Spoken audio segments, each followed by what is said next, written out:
Ang dragon fruit ay nagmula sa Central of America at kilala sa pangalang pitaya.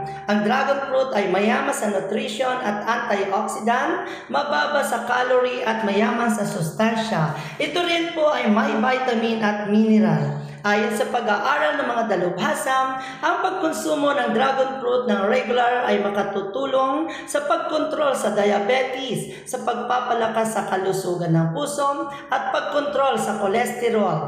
Pwede rin itong gawing juice o food color dahil ang dragon fruit po ay napakarami pong benepisyo nito. Antioxidant rich. Nagbibigay ng maraming nutrient dose ng antioxidant. Ang antioxidant ang tumutulong laban sa free radical na maaaring sumira sa iyong cells at maging mauwi sa cancer. Ito rin ay nagpapalusog sa puso at nagpapabata ng balat. May help improve vision.